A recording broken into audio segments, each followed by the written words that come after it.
why did you make the decision to take out Maduro this morning? And what was Maduro doing when our guys came in on him? So we were going to do this 4 days ago, but the weather was not perfect. The weather has to be perfect. And we had just the perfect weather. We had, very good. A little bit few more clouds than we thought, but it was good. We waited 4 days. We were going to do this 4 days ago, 3 days ago, 2 days ago. And then all of a sudden it opened up and we said go. And I'll tell you, it was just amazing. And what was he doing? He was in a very highly guarded, like a fortress, actually. He was in a fortress. That we had nobody killed was amazing. I think we had nobody killed, I have to say, because a couple of guys were hit, but they came back and they're supposed to be in pretty good shape. But that we had nobody killed, that we lost no aircraft. Everything came back. We got it all back. One of them was hit pretty hard, but a helicopter, but we got it back. But it just was the right time to do it. We had to do it because it's a war. We're losing 300,000 people a year. We don't lose that much in a war, okay, if you look.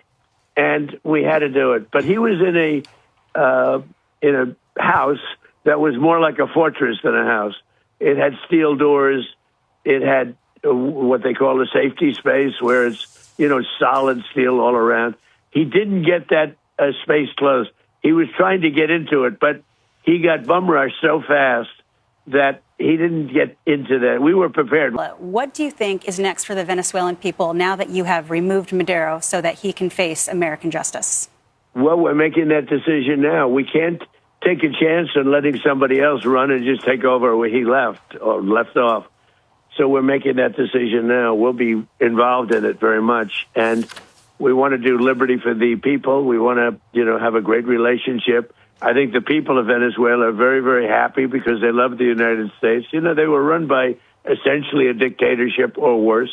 It couldn't have been worse. It was a terrible thing that was taking place in Venezuela. But look, tremendous numbers of people were being killed through drugs. And what they did to our country in sending prisoners and people from mental institutions and drug lords and everything, they sent them by the hundreds of thousands of people into our country. And that is just unforgivable. That's why, he wanted to negotiate at the end, and I didn't want to negotiate. I said, nope, we got to do it. He was trying to negotiate at the end. You probably saw that. And trying hard to make a deal.